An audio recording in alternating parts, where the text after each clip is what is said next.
When you care about current affairs, it's on the OShow. Welcome to the OShow, Canada's current affairs show with strong opinions. I'm your host, Laura Babcock. And as you know, those of you in Canada and around the world who have been paying attention to our podcast, this is the most important election in Canadian history. This is an election about not just our economic independence, it's about our actual sovereignty, and it couldn't be more serious. And while we have focused on the federal conversation and what's been happening with the campaigns, there is a local riding campaign that is garnering national attention. And not just attention, donations. I am hearing from people right across the country who are giving their hard-earned Canadian dollars to the man who is running against the career politician Pierre Poilievre. So I had to make some time here on the O Show to get to know the businessman, the community volunteer, the non-politician who decided to take on 20-year career politician Pierre Poilievre, who is, of course, also the leader of the Canadian Conservative Party. This campaign, I've called it plucky and powerful, and given the response to just having this show today, I know there are thousands, if not tens of thousands of you who can't wait to get to know the man a little bit better. So joining me now on the O Show is none other than Bruce Fanjoy. Bruce, welcome to the show. Thank you very much, Laura. Now, when I read your piece in the Ottawa Citizen today, one of the things that you talked about was that you're not a politician, you're a business person like myself, community volunteer like myself.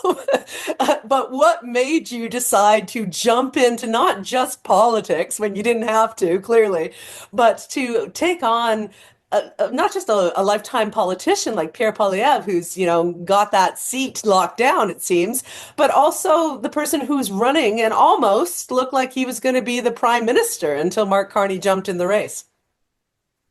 Well, I could see even 2, 3 years ago that history had an appointment with Carleton.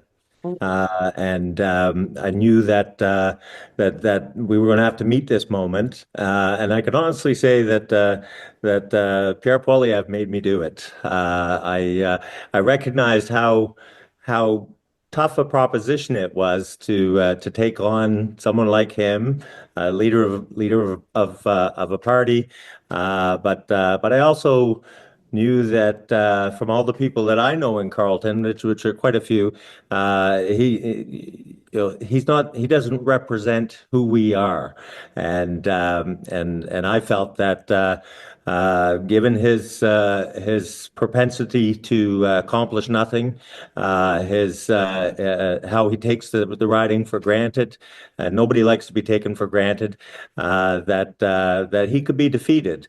And it might not have been a wide path that we had to victory, but it was a path nonetheless. And so I started walking it, and putting in that work. I've been at this for over 2 years, and met knocked on over 15,000 doors myself before the writ was even dropped. I believed from the beginning that we could do this, and I'm more optimistic than ever.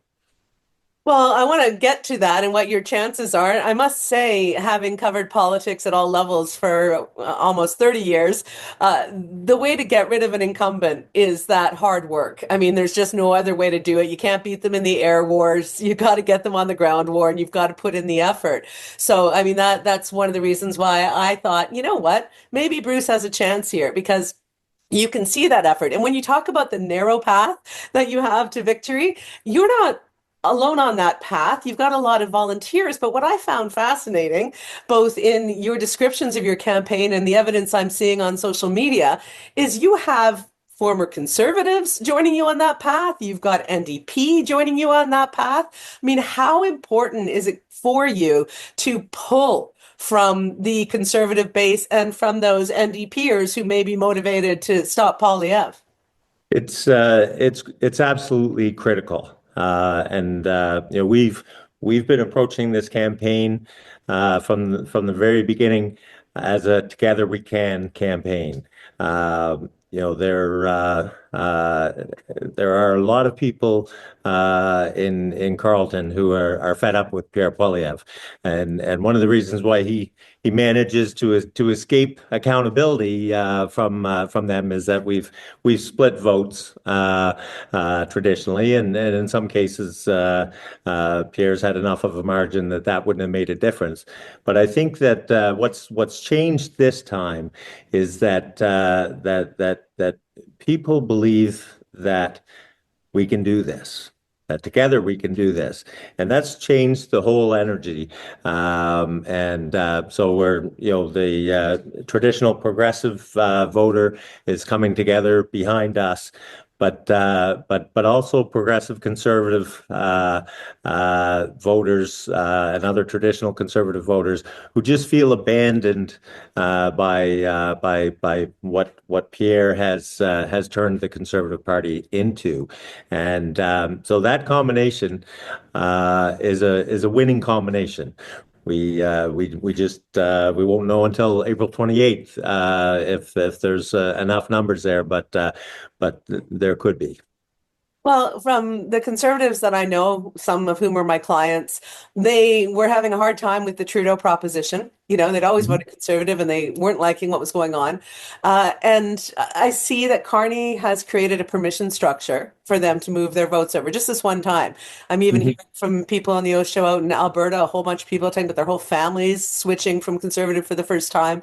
So do you think that, you have in some ways some similarities to the Carney campaign itself? You're a business person who entered politics. You're approaching this from a more positive position than we're seeing from the Poilievre campaign. In fact, I heard a media clip from a senior who saw his seniors event this weekend and said, he made two mistakes. He spent the whole time attacking the other party, and he kept repeating the same words over and over.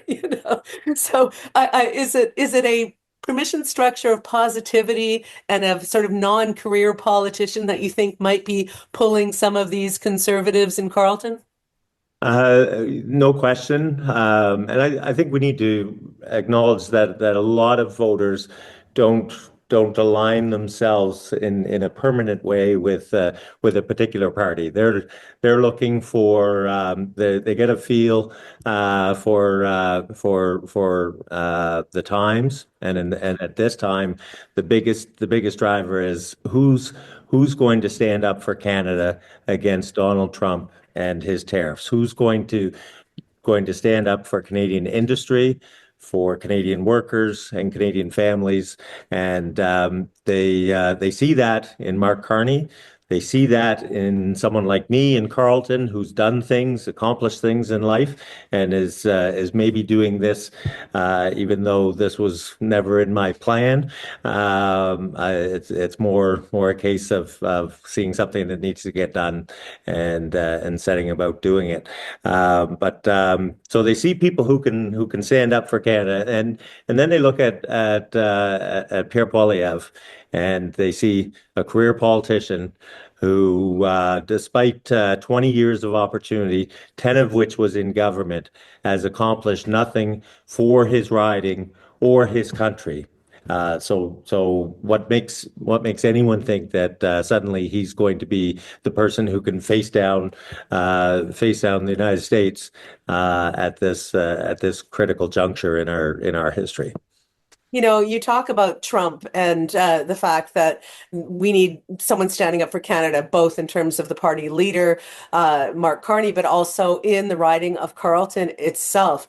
How much are you hearing at the door that the specter of Trump, both his economic attacks and his attacks on Canadian sovereignty, is playing into the minds of voters? Because I can tell you that I have seen it being a really galvanizing force in many other conversations across this country the last couple of months. Just it gets Canadians in the gut that we don't deserve it. We don't want to be talked about this way by Trump. And now seeing not just the economic disaster that he has wrought with his policies, but some of the very scary things that are happening, the more fascistic things like the getting rid of the rule of law when it comes to deportations. Are you hearing that at the door, Bruce? Are people feeling like, what, we absolutely have to have a stronger tact against this president than maybe the Poilievre campaign is offering? Absolutely. This is as important to people in Carleton as it is across the country, and people are very concerned that they listen to Pierre's rhetoric. They see the things that he prioritizes, like bringing back plastic straws, and they think his priorities are not our priorities. He's completely missing the moment, and the large part of it is probably because he's cut from the same cloth as Donald Trump. So my focus from the beginning has been to provide a strong, reasonable, thoughtful, solutions-oriented alternative to Pierre Poilievre, and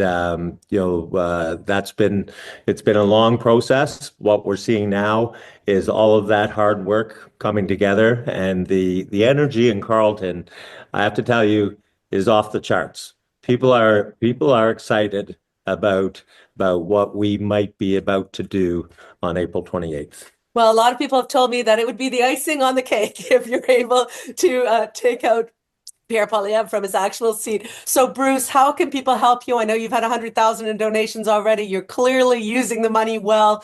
How can people support you from across the country? Do you need people to call? Do you need volunteers to come to Carleton? Do you need cash? I mean, tell us how people can support what I consider to be a joyous campaign, and I love watching it. Yes. Well, thank you for that question. Right now, we're in the home stretch. Boots on the ground are extremely valuable. We're going around every day, multiple times a day, talking to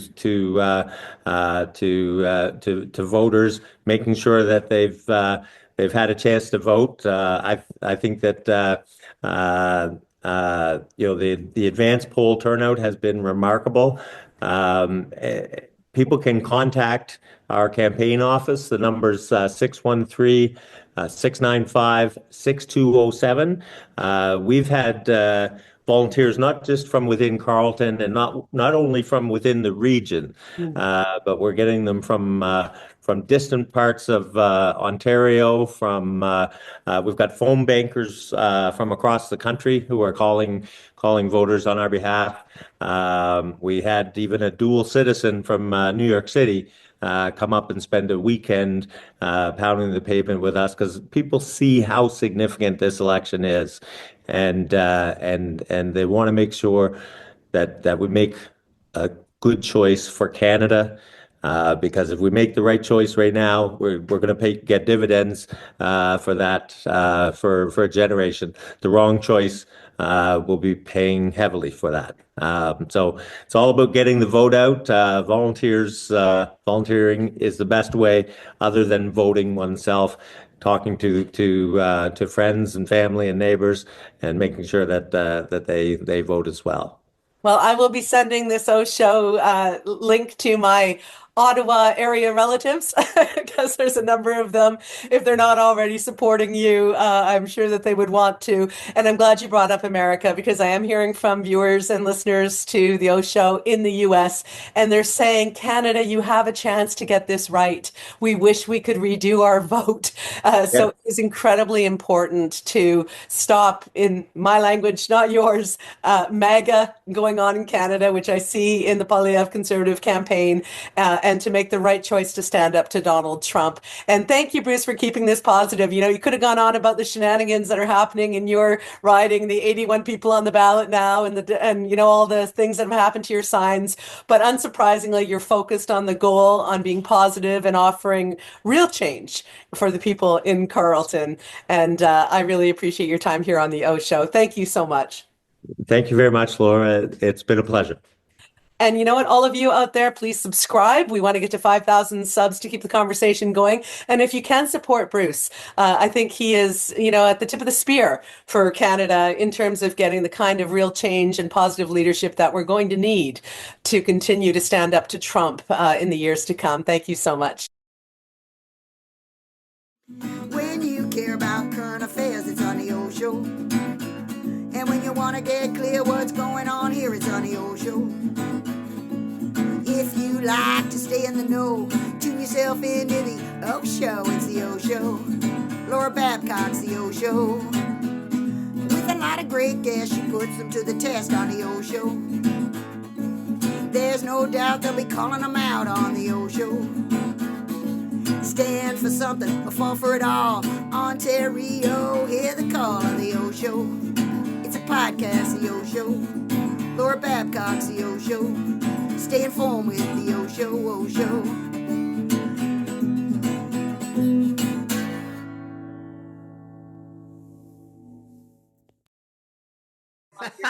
Your merch bid.